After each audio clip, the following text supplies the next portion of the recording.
So I want to start this video off saying that this method did work for me and it worked perfectly, but you know, I'm not responsible for if you screw your own tapes up. I mean, that's common sense, but some people aren't common and some people have no sense. So without further ado, let's get this video started. So basically this tape, I assume it's going to do it worse on this side, but I'm not sure. This tape has a problem with speed.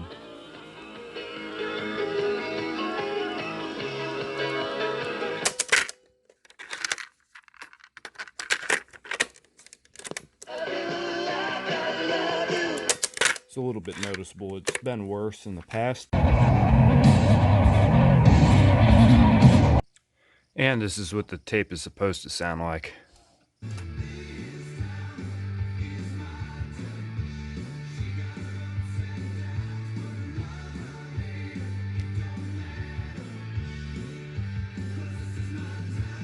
So I'm going to try the same thing on this tape as I did for my Steve Miller tape, which is get my hair dryer, heat it up, and pull on the inside of these spool holes to try to separate the case from the tape itself a little bit. That seemed to work pretty well on that tape, so I'm going to film the process on this one and hopefully it'll work. I don't see why it won't, because there does seem to be some resistance when I try to move the spools.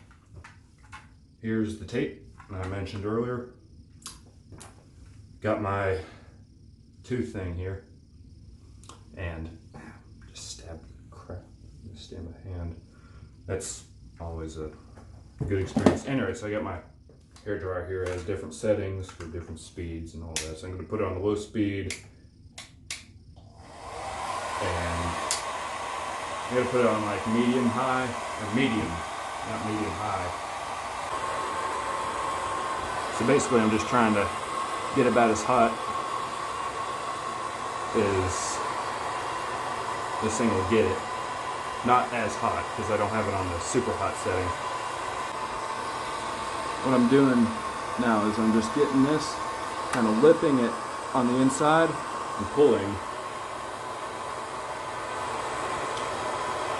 And this should just kind of blow it out slightly. Kind of try to do it evenly.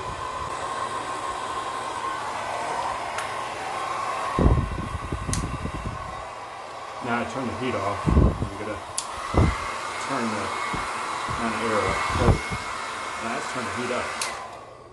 It's kind of cooling down rapidly right now.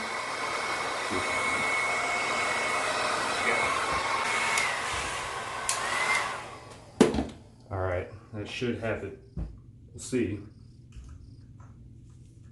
They seem to be spinning a lot freer than it was.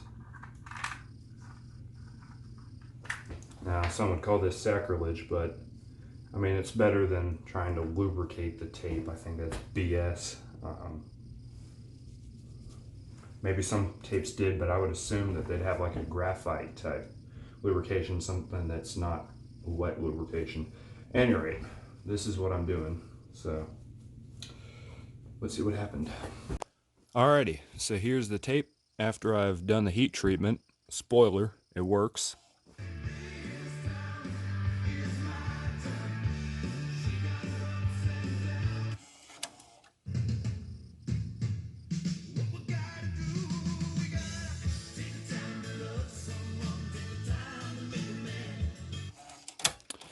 So, at the end of the day, not much damage was done. Have just a slight scar right there. Nothing noticeable, and it obviously doesn't affect sound quality or anything like that. And it looks fine from the outside. It's just a few little tiny nicks on the inside. There's just from unsteady hands. I'm sure if you do this a few times, you don't. I surely didn't screw up as much on this one as I did on the last. And when I say screw up, I mean that very loosely. Is here's the last tape. It's the XDR Steve Miller tape, and you can see there's a slight bigger gouge there.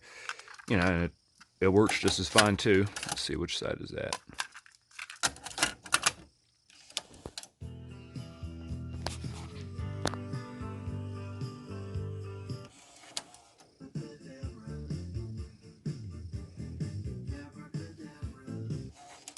So abracadabra, it works. It's magic. It's uninvasive. You don't have to take the tape out. I mean, literally, you don't have to hardly do anything. You just heat it up, get something that will grab the inside there. I recommend a dental pick because that works pretty well. And, you know, just heat it up. What I did was I just heated it up to the point where it was just uncomfortable on my fingers. Naturally, yeah, I mean, you know, you can pretty well tell. These things are a lot more heat resistant than you would assume. I mean, my truck's stereo gets this thing hotter than the pits of hell. So, you know, there you go. Hopefully this helps some people out. It sure as hell helped me out, and I just figured it out one day. I was bored. I was like, this thing doesn't work. And I don't want to put, you know, some sort of oil on my tape, God forbid. I mean, stuff would get all over the capstan pinch rollers and the head. I do have some crud that's built up on the capstans. I wonder what that's from. It's probably from one of my, I have some tape that I found in an abandoned house. It's a little bit grungy, so that's probably what that's from. See if it's on this one as well. Nope, that one's clean. So, there we go.